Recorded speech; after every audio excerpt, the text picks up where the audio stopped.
¿En qué? En esta, 686 yo creo. Sí, sí. Estábamos partiendo las pruebas de desempeño. No, no, no. Estamos como... ¿Está en frío? Ah, con razón. Era para resfriar a Matías. Sí. Ahí ya están...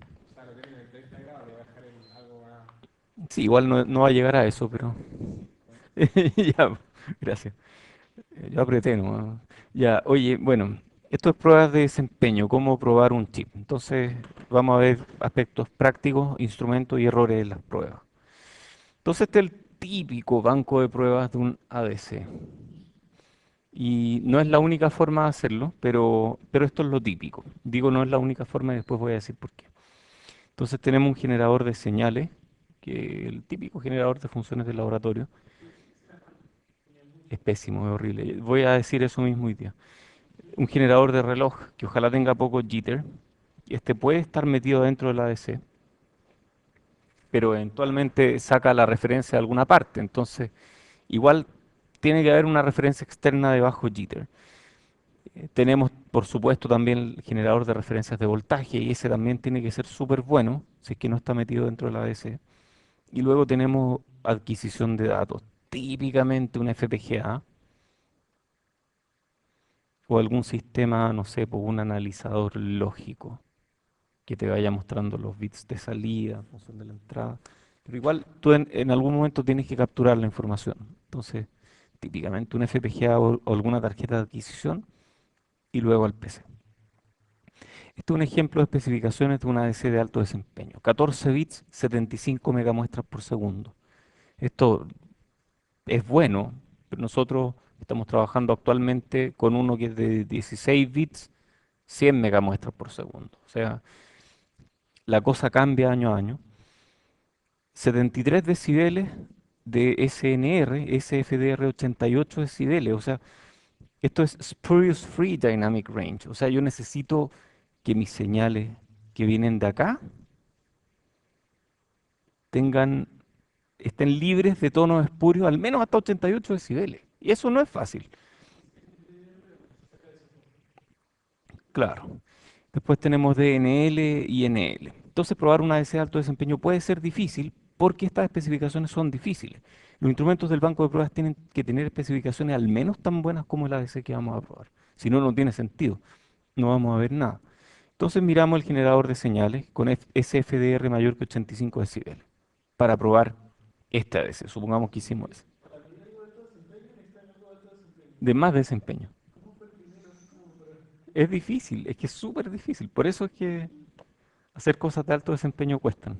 ¿Cuál fue el primero? Es como la pregunta. Claro, para graduar un PhD necesita otro PhD. ¿Cómo se graduó el primer PhD? Es como la misma pregunta. Sí, bueno, hay formas muy ingeniosas de hacer las cosas, entonces a veces es posible. Oye, es increíble, ¿ah? Uno mira, no sé, pues 1945, la primera bomba atómica, y estos gallos querían medir el resultado de la explosión y querían tomar fotos a velocidades que no existían en ese momento. En ese tiempo no había transistores, no había ni un solo transistor en el mundo. ¿Cómo toman fotos a una velocidad increíble? Entonces inventaban formas, ponían cámaras y ponían unos retardos eléctricos que permitían y que permitieron capturar la foto cuadro a cuadro de la explosión, cosas así. Entonces hay ingenio al final y uno se las arregla de alguna forma. Hay formas ingeniosas de hacer las cosas. Pero bueno, si uno quiere un SFDR de 85 decibeles, estamos hablando de Nyquist FS medios 37,5 megas, y si agarramos alguno de estos, que nos dan 3 megas y una distorsión del 1%, 1% es poco, 1% es pésimo. Estamos hablando de 40 decibeles respecto a la portadora. Entre 10 Hz y 100 kilos, o sea, si uno mira la letra chica, ni siquiera llegan a 3 megas con ese nivel de distorsión. Es horrible, es demasiado malo. Ya usemos otro.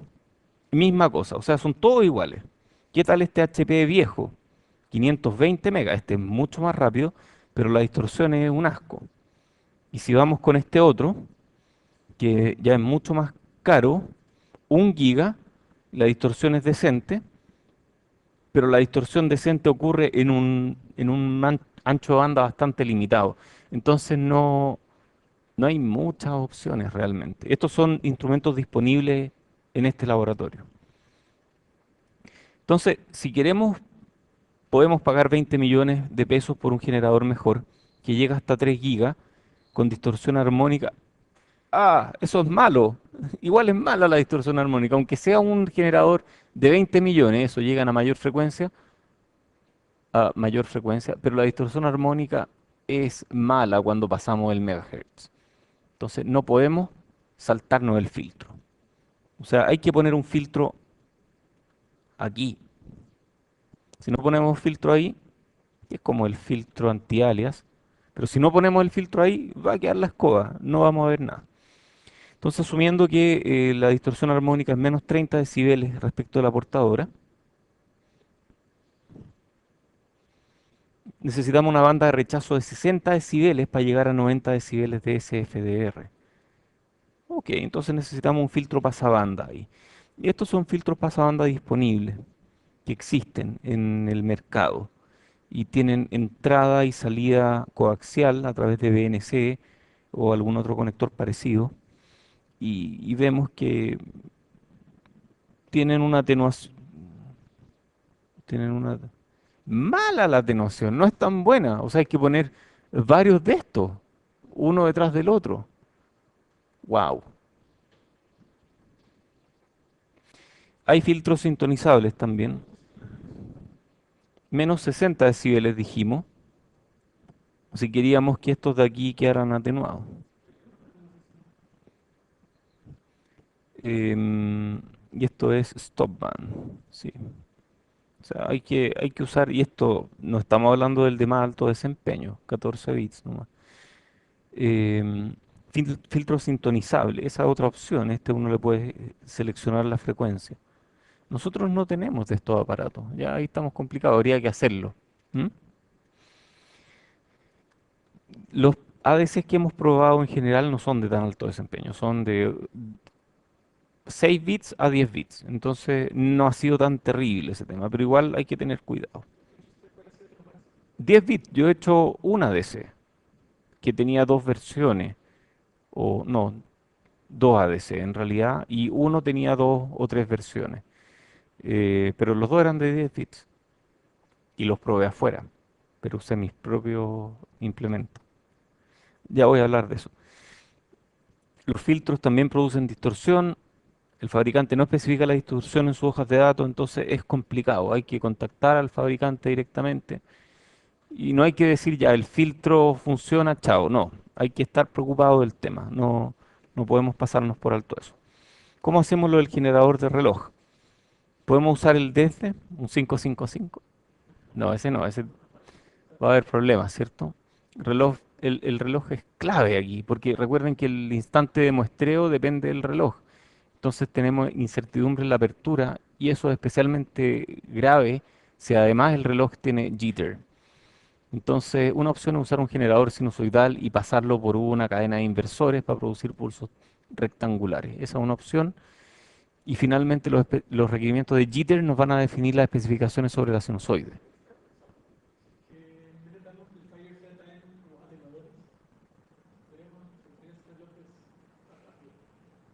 Atenuadores. No, claro, que te hacen más cortos los... Qué loco. Sí, pero eso es no causal. A menos que el... Claro, o sea que... Sí, interesante idea. Bueno, los requerimientos de jitter definen las especificaciones de esta sinusoide y es así, tal cual. Un reloj sinusoidal, lo pasamos por esta cosa. ¿Qué es esto? A ver, de partida, ¿qué es este 50? ¿Por qué queremos uno de 50 ohm ahí? ¿Por qué 50 ohm? ¿Por qué 50 y no R in o R lo que sea?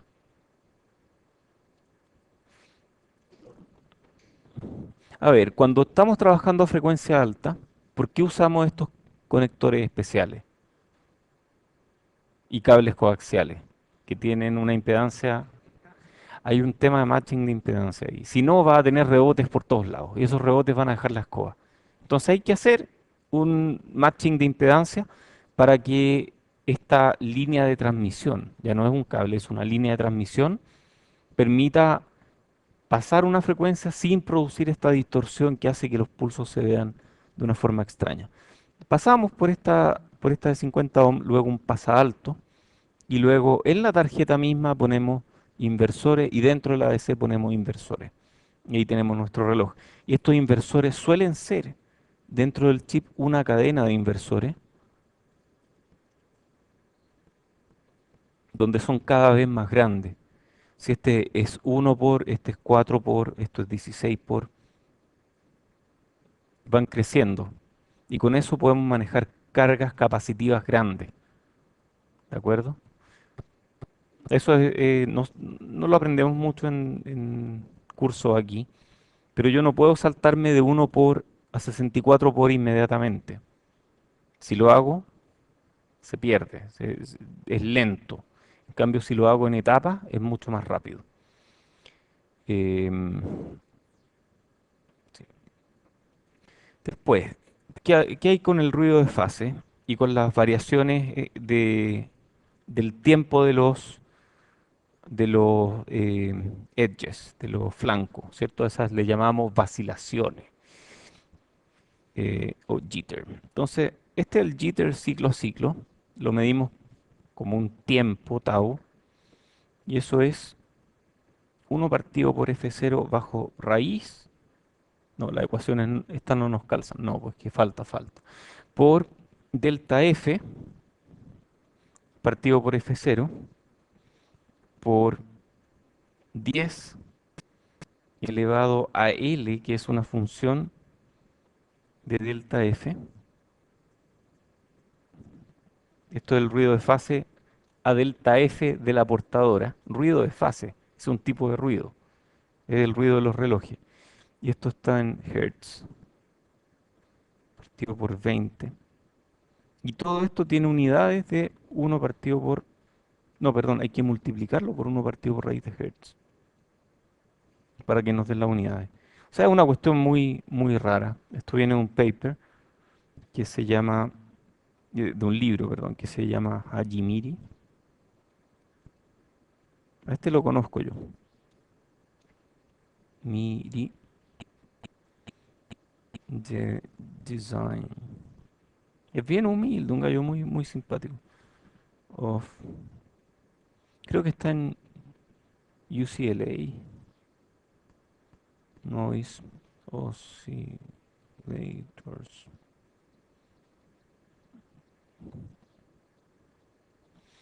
Entonces podemos usar esta ecuación para estimar el jitter a partir del espectro del ruido de fase. Entonces uno mide el ruido de fase y una cosa horrible. Se puede medir el espectro del ruido de fase. Y con un generador rasca el L medido para 30 kilos es menos 55 decibeles respecto a la portadora por Hertz. Y el generador caro produce 122 decibeles respecto a la portadora por Hertz. Por lo tanto, con un generador desde llegamos a 230 picosegundos RMS aquí, mientras que con un generador bueno llegamos a 0,1 picosegundo RMS, que es lo que se necesita para probar chips de muy alto desempeño. Entonces, parece que sí es importante al final la elección de este tipo de elementos. ¿Ah? ¡Wow! Algo tan caro para un reloj. Para un reloj. En la práctica nadie va a usar este reloj en un sistema real. Entonces va a haber jitter y eso va a impactar de alguna forma el desempeño. Ok, pero el fabricante tiene que decir, mira, si tu reloj es perfecto, va a funcionar bien. O sea, hay harto de marketing en esto también. Ya. Em, Teniendo un generador lo suficientemente bueno, el resto de los circuitos del banco de pruebas definen el jitter y limitan el desempeño. O sea, igual hay jitter de otros lados. En general, el jitter en el rango de unos pocos picosegundos puede ser reducido mediante técnicas de diseño. fuentes independientes, relojes, fuentes independientes del estilo, no sé, po, fuentes para análogo, para digital, relojes para análogo y digital separados, cadenas de inversores cortas entre la fuente reloj y los circuitos que éste maneja. Entonces, típico tener chips que tienen un AVDD, un A clock, y por otro lado, nada que ver, ¿ah? Clock analógico, que podría ser, por ejemplo, para los circuitos de capacitores conmutados, que sea analógico.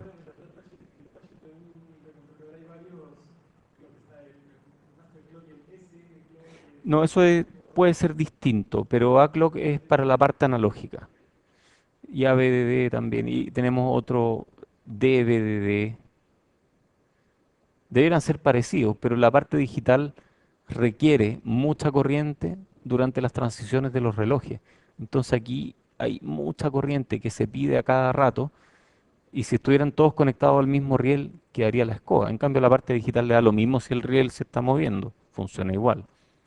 Tal vez tenga un poco de jitter, pero funciona. Cadenas de inversores cortas entre la fuente y los circuitos que éste maneja. Eso es a lo que me refería con esto. Es difícil encontrar otras no idealidades de los ADC que presentan los mismos síntomas que el jitter. Entonces, el jitter es bien característico. El ruido RMS es proporcional a la frecuencia de entrada. Eso es un efecto típico del jitter. Y el ruido RMS es proporcional a la amplitud de entrada. Eso es típico. Es fácil deducir cuando el jitter de reloj limita el rango dinámico porque aparecen este tipo de cosas, pero es difícil de solucionar y es caro de solucionar además. Aquí hay un texto donde ustedes pueden encontrar cómo estimar el jitter. Esto es ISCAS. Esta es una conferencia de circuitos y sistemas, que es como la versión internacional de LASCAS. Tarjeta de evaluación es el nombre genérico para estas tarjetas que uno compra de un fabricante donde a uno le ponen un conversor o le ponen una adquisición o un FPGA. Eso se llaman de manera genérica tarjetas de evaluación. Y uno puede hacer su propia tarjeta de evaluación. O sea, si yo quiero probar mi chip, tengo que hacer yo mismo mi tarjeta de evaluación. Entonces, lo primero es definir el pinout o diagrama de pines. Hay que usar sentido común y hacerlo con cuidado. No tiene sentido, por ejemplo, poner el reloj digital cerca de la alimentación analógica. El reloj digital es súper ruidoso, la alimentación analógica todo lo contrario. Entonces hay que tener ojo y hay mucho sentido común y requiere tiempo y pensarlo bien. Aspectos claves, ruteo de la alimentación y de la tierra, capacitores para desacoplar, esto de bypass, que uno tiende a poner un capacitor grande porque circuitalmente, si tengo una fuente que tiene jitter, perdón, que tiene ruido, ripple, le pongo un capacitor gigante aquí y estamos listos. Pero eso no es así. Ese ripple se debe a algo más. Y si ese ripple se debe a que lo que estoy alimentando aquí es un circuito digital, tengo que poner ahí un capacitor chico, aquí uno más grande y aquí uno más grande. Sí, y la razón de ello es porque este de aquí, el más chico, tiene una ESR baja. Equivalent Series Resistance. Entonces es capaz de entregar esos spikes de corriente que pide el chip. Después más lejos ponemos otro un poco más grande, que entrega spikes un poco más lento, pero un poco más grande. Y así sucesivamente. Por eso es que no basta con un capacitor grande. No sé, pues la típica te dicen un micro y 100 nano. Entonces ponle uno de 1,1 micro y está ahí. No, eso no sirve. Eso no sirve. Eh, de- Ajá.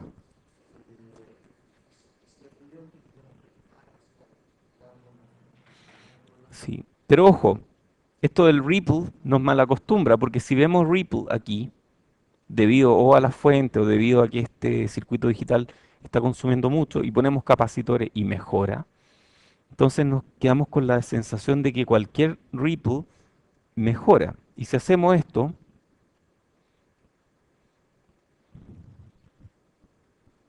conectando un op-amp de esa forma, y el op-amp empieza a oscilar, Y la tendencia natural del ser humano es, oh, esto oscila, si le pongo un capacitor gigante, tal vez no oscile. Y lo que pasa es exactamente lo contrario, al poner un capacitor gigante, oscila más, porque empeora el margen de fase. Entonces, esa no es la solución aquí. La solución aquí es o cambiar el op-amp. Eso sí sirve. Eso es un snubber y eso sí sirve. Pero hay que leer bien qué recomienda el fabricante. Sí, o ponerle un poco de ganancia. Si le ponemos un poco de ganancia a esta cosa, deja de oscilar. Porque al ponerle ganancia, el beta se achica y cuando el beta se achica, mejora el margen de fase para la misma compensación interna. Entonces, ojo con eso. ¿Tenías preguntas? ¿No?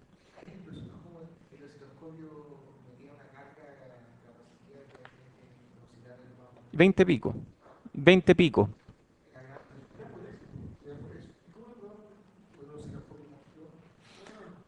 No sé, es complejo. Pero,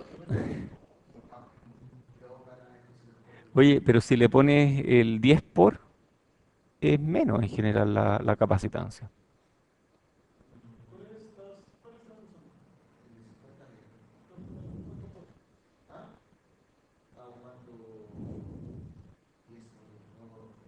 Porque si usáis un por, la impedancia es no tan buena. Ya, oye, hay ejemplos en las hojas de datos y notas de aplicaciones de los fabricantes de los ADC. Entonces uno mira una nota de aplicación de un ADC y se encuentra con cosas como esta, por ejemplo. Y uno mira esto y esto te lo entregan así como un dibujo, y entonces uno empieza a entender un poco cómo tienen que ir rutear las señales. Esto es típico, ¿ah? Nosotros hemos diseñado circuitos que llevan FPGA y en general nos basamos en circuitos que ya existen, porque alguien más hizo la pega de ver dónde tienen que ir los capacitores, los múltiples capacitores para desacoplar las fuentes. Eh,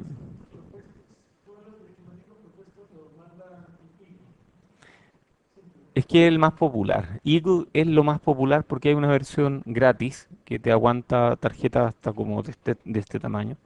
Y eso funciona súper bien. Además que Eagle tiene una gracia adicional y es que permite unos scripts que se llaman ULP y eso viene de User no sé qué program. Y esos ULP te permiten hacer un montón de cuestiones. Por ejemplo, yo tengo una máquina que rutea tarjetas en mi casa y el CAM de esa máquina, ¿sabes lo que es CAM? Computer Aided Manufacturing, que viene después del CAD. El CAD te produce el diseño, el Gerber. El CAM agarra ese Gerber y lo convierte a código de la máquina para que dibuje. Pero existen infinitas formas de dibujar algo. Por ejemplo, yo podría dibujar una pista delgadita y después rayar encima y después rayar encima. Entonces existen realmente infinitas formas. No hay una única forma de pasar de CAD a máquina. Y hay un ULP que te convierte instantáneamente del Eagle al código de la máquina. Entonces yo uso Eagle para mis diseños en mi casa porque tengo un software que es gratis, que se llama PCB2G Code, G-Code, código G, para las máquinas, exacto. Y mi máquina habla G-Code, entonces yo genero el PCB2G Code y eso funciona impecablemente bien. Entonces, por eso es que Eagle es tan popular. Porque la gente, así usuarios como ustedes, generan este tipo de programas, estos ULP. Y esos ULP sirven para hacer un montón de postprocesamiento sobre el circuito. Es muy potente Eagle. El problema que tiene es que es tan fea la interfaz. Es horrible. A mí me ha costado acostumbrarme, pero bueno, ya como que la manejo. Oye, más consideraciones, entradas del conversor, VIN, reloj, alimentación, tierra y voltajes de referencia. ¿Cómo genero eso? Y también pasa por un tema de escuela. Por ejemplo, hay gente que genera las referencias con un divisor de tensión y luego un op-amp conectado como buffer. Hay otros que generan la referencia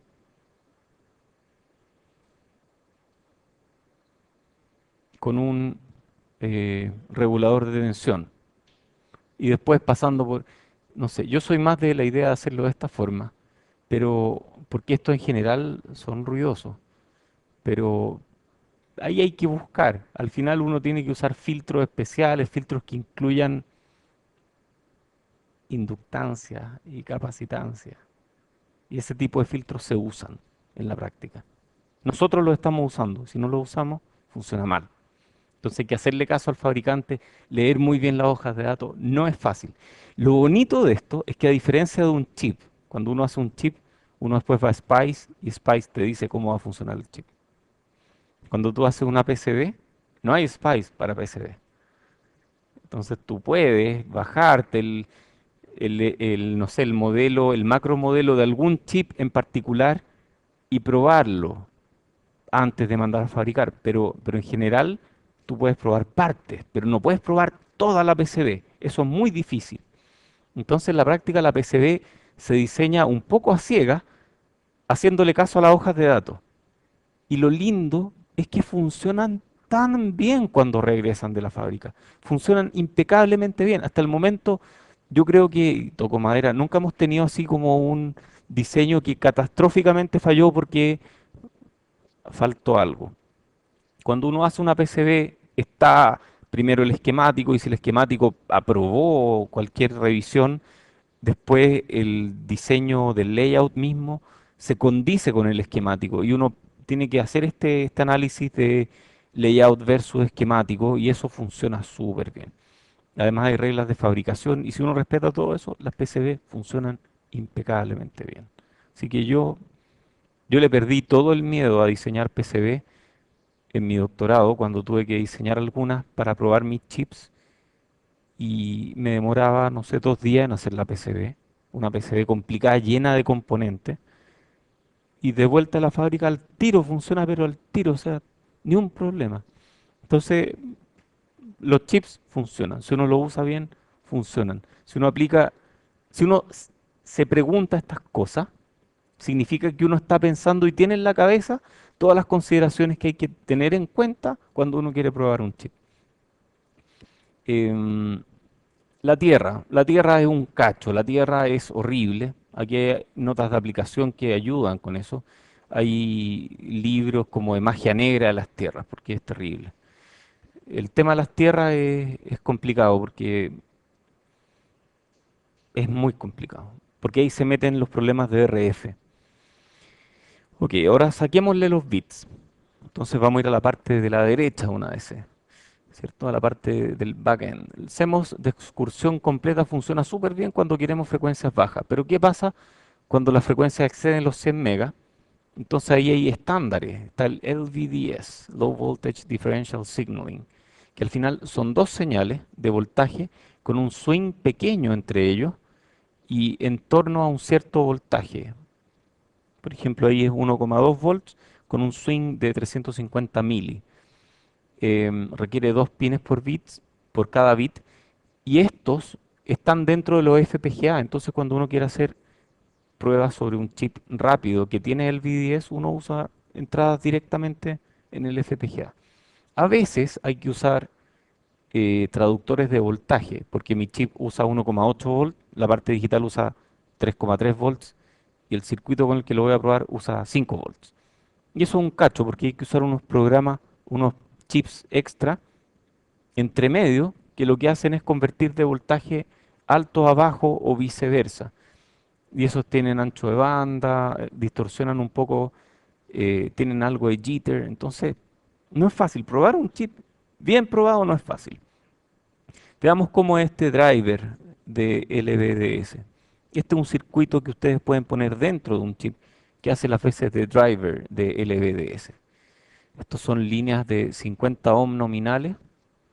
Vemos que tiene la terminación 100 ohm, 50, 50, 100.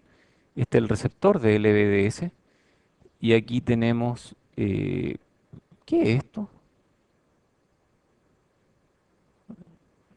¿qué será? A ver, fuente de corriente. O sea, por aquí circula esa corriente sí o sí. Esto al final son switch, ¿ah? Prendo este y este. O al revés, es un puente H. Es exactamente un puente H. Y ahí va para el otro lado. Pero ojo, el puente H lleva fuentes de corriente arriba y abajo porque queremos limitar la corriente. Entonces ahí tenemos un par de transistores acá, otro para acá y luego el puente H. ¿Cómo adquirimos los datos? Hay un montón de opciones. Analizador lógico que podemos conectar a un PC. A veces hay analizadores lógicos dentro de osciloscopios. Entonces uno puede conectar y tiene, no sé, 16 entradas y uno ve las señales ahí. Tarjeta FIFO. ¿Qué es FIFO? Ok. ¿Y qué es una FIFO en general? Sabemos la sigla, pero es una cola, es realmente eso. Van entrando cosas, van saliendo cosas, posiblemente a velocidades distintas. Entonces tiene que llevar algo de memoria adentro que guarde esos datos y pueda ir desaguándolos. Y eso va conectado, un buffer, conectado a una tarjeta de adquisición de datos. Entonces esto DAC, Data Acquisition, es súper común. Kit del fabricante que puede ser conectado a puerto USB serial o paralelo. Y hay otras formas. Y lo que nosotros hacemos en ICUC es generalmente irnos con la opción del FPGA a la medida. Este es el caso, este es el setup experimental del chip de mi doctorado. Es así de simple. Yo hablaba con mis amigos, decían, yo tengo una fuente con varias salidas que se comunican a la tarjeta. Tengo un generador de funciones para esta parte, otro generador de funciones para esta otra parte y una tarjeta de adquisición de datos para la salida y todo esto conectado por GPIB a MATLAB. ¿Conocen GPIB? No, no, no es General Purpose I/O. Es, eh, ¿cómo es? Uy, se me olvidó. Se me olvidó. Me cegué con la otra, pero es parecido. Es BUS. No. Y de... No me acuerdo. Puede ser Interface. Este es de HP, un protocolo que desarrolló HP que utiliza RS485 y al final uno comunica todos estos aparatos a través de GPIB, que es como RC232, pero mejor. Pero igual no es muy bueno. No es para nada muy bueno. O sea, para estándares actuales está lejos de ser bueno. Lo que yo hice fue meter todo eso en mi tarjeta. Entonces mi tarjeta tiene generadores de estímulo aquí, tiene DACs, que son mejores que la ADC que voy a probar. Y con ese DAC puedo generar algunas cosas. Entonces yo produzco rampas y esas rampas las mido y después el FPGA lee eso, guarda datos y después de que probó suficientes datos, desagua al PC una cantidad de datos. Y en el PC me hizo un programita que me genera un archivo MATLAB, entonces yo miro esto en MATLAB finalmente. O sea, aprieto un botón acá y luego abro MATLAB. Es así de simple. Y según yo, esto es más barato, pero y es más fiel. Uno sabe exactamente lo que está pasando en cada nodo. El FPGA puede ser programado de manera muy bajo nivel, pero el problema de esto es que requiere tiempo para desarrollar la tarjeta, para soldarla, para sacarle los problemas que tengan en esta tarjeta y sobre todo tiempo para armar el código en el FPGA, porque ese código finalmente lo que genera los estímulos y lo que lee de manera síncrona las salidas del chip. No es fácil. Hacer esto no es fácil, pero te ocupa un pedacito tan chico del banco de trabajo y cuando alumnos míos han trabajado con esto, en general se sienten súper cómodos con el hecho de probar con algo que es totalmente desarrollado por ellos. Y eso es bueno. Lo comento para que sepan. Igual hay cosas que a veces uno tiene que hacer con generadores de funciones externos. Por ejemplo, un chip que desarrolló Enrique, diferencial, todo lo que hacemos es diferencial prácticamente. tenía entrada diferencial y era una DC. Entonces uno dice, ah, conecto y aquí mismo genero con un DAC la parte diferencial. Pero no era lo suficientemente rápido el DAC.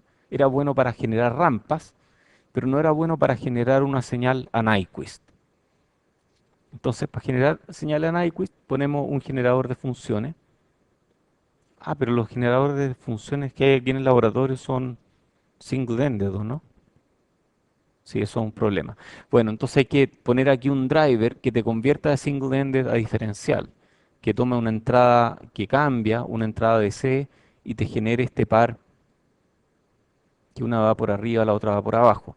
Pero esos no andan tan bien.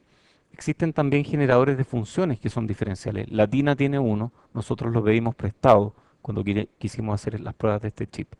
Porque usando otros métodos llegábamos a ciertas especificaciones y con el generador de funciones de Latina mejoramos considerablemente las especificaciones porque era muy bueno, era mucho menos ruidoso y no son tan caros. Cuando me gane un proyecto, lo primero que voy a hacer es comprarme uno de esos. No es que no quiera pedirle cosas a Latina, tenemos súper buenas relaciones con ellos, en general. Es un gran laboratorio, están haciendo cosas muy interesantes.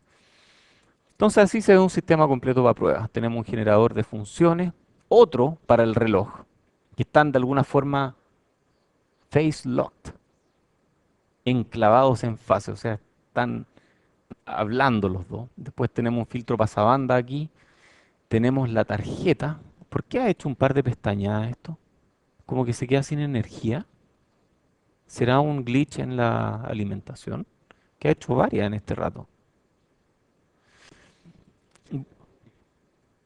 Es probable, sí. Bueno, aquí tenemos SMA. ¿Qué será SMA? Es como el coaxial del BNC, pero es más chiquitito, es de mucho mejor calidad. Existe SMA, SMB y SMC. Y hay otros también. Los físicos utilizan otros que se llaman NIM. No, no me acuerdo cómo se llaman, pero tienen un nombre también y son mucho más caros. Este es el SMA para los clocks, este es el SMA para las señales y DUT. Siempre los chips se llaman DUT, no sé por qué. Tú que estás tomando italiano, yo visité Italia una vez y me llamó la atención que todas las calles se llamaban senso único. Sí, senso único significa un sentido. Es un chiste. Perdón, nadie entiende mis chistes. Eh, no, senso único es que todas iban para el mismo, es como one way, todas las calles se llaman one way. DUT es Device Under Test y es el nombre genérico que se le da al dispositivo que uno está probando, aquí y en todos lados. Y así header para la parte digital, computador, así se veían los computadores antes, y todas las fuentes de alimentación que van a las tarjetas.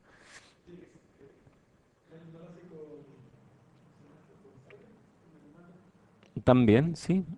Yo hago Scilab, pero esta que saqué de alguna hoja de datos de aplicación venía con MATLAB. Postprocesamiento, MATLAB, Scilab, LabVIEW, SciPy, lo que sea. Algunos ofrecen código fuente. Miren esto. Ya sabemos cómo evaluar las medidas de desempeño espectrales. ¿Cómo evaluamos la INL y la DNL? Algo de eso vimos en algún momento. Eran unos test de histograma, eso. Quiero decir historia, sí. Histograma. Toda la razón. Entonces medíamos ocurrencia de cada uno de los bits para una entrada en rampa o para una entrada sinusoidal, ajustando los histogramas según la probabilidad de ocurrencia de cada entrada. En el caso de un DAC, aplicamos código a la entrada, medimos voltajes de salida con un voltímetro decente, que puede ser un ADC bueno conectado a un FPGA. Y los ADC hay que encontrar los niveles de decisión, ¿cierto? Una forma de ajustar gradualmente el voltaje de entrada y lo otro es pruebas de histograma. Algo de esto vimos, yo me acuerdo, ¿no? Entonces, ¿cómo probamos histograma? Lo que nosotros hacemos es partir con una rampa debajo de tierra y terminar arriba de DDD. Entonces, la parte que ocurre dentro del rango de entrada del ADC ocurre de manera uniforme. Entonces, todos los códigos tienen probabilidad uniforme de ocurrir. Ajustamos la velocidad de esta rampa para producir un promedio de 100 ocurrencias en cada código, porque eso va a darnos resolución suficiente. Si es que cada código aparece 3 veces, la resolución del gráfico de la DNL va a ser horrible. En cambio, si uno alcanza a medir 100 muestras por código, tenemos mucho mejor resolución en LSBs de la DNL. Las rampas pueden ser lentas en el caso de conversores de alta resolución. O sea, si tenemos 16 bits, tenemos 65.536 códigos por 100 conversiones para llegar a una resolución de un centésimo de LSB, partido por, digamos que esto lo vamos cambiando 100.000 veces por segundo. Y eso nos da 65,6 segundos. O sea, nos demoramos más de un minuto en recorrer un chip completo. Y es un cálculo súper simple que uno puede hacer, ¿cierto? Pero es un minuto de aquí hasta acá, puede ser así. En el caso de mi chip eran 10 bits, yo lo corría a 3 megas y se demoraba súper poco. Apretaba un botón y ya estaban todos los datos. Em, y a veces uno quiere que se establezca todo, entonces a veces uno quiere generar algo que suba el DAC, esperar un rato corto y luego medir. Y si ese tiempo de subida del DAC es relevante, entonces me demoro más. Pero el FPGA me permite probar justo aquí, esperar un tiempo entre el momento en el que se mueve el DAC, espero establecimiento, luego mido. Y eso se puede hacer. En el caso de un ADC ideal, así se ve el histograma de salida. Aquí está saturado abajo, por esa parte de la rampa. Aquí está saturado arriba, por esta parte de la rampa. Y esos son los valores que hay que eliminar al final. Entonces uno elimina eso, se queda con el resto, hay que normalizarlos de alguna forma y después restarle el promedio. Entonces, aquí está cómo obtener la DNL a partir del histograma. Em, Perdón, me salté lámina. Sí, no, esta también era, ok, sorry, era ADC real. Entonces aquí tenemos el primero y el último, que es cuando esto está saturado, y esto se ve feo. Entonces lo que hay que hacer, lo primero es remover las casillas de los extremos, la primera y la última. Estas dos se van. Después de eso nos queda algo que no está normalizado, entonces hay que normalizar. Dividir por el número promedio de ocurrencia y le restamos uno y con eso queda normalizado y centrado. Y el resultado es la DNL. Entonces eso que está ahí muestra la DNL de mi ADC, donde este código es más largo y este código es más corto. Un código más largo, un código más corto. Y la resolución de la DNL va a tener que ver con cuántas muestras pasa en cada código. En este caso estamos hablando de 100 muestras por código, que es un número razonable para tener resolución de 0,01 LSB. O sea, lo más chico que me va a mostrar es 0,01 LSB. Em, ¿Cómo obtenemos la INL? Bueno, integramos po. La INL es la suma acumulada de la DNL. Con la DNL también podemos reconstruir la función de transferencia del conversor y ver qué tan lineal es. En general, uno ve una recta perfecta. Y si uno quiere ver alguna distorsión, ahí está de nuevo. Si uno quiere ver alguna distorsión, lo que hay que hacer es imprimirla, ponerla en un lugar plano y mirarla así. Y si uno la mira de reojo, o sea, de reojo de lado, se alcanza a apreciar un poquito esa distorsión. Pero si no, uno ve una recta nomás. Se ve una recta. La única forma de ver las distorsiones amplificadas es mirando la INL.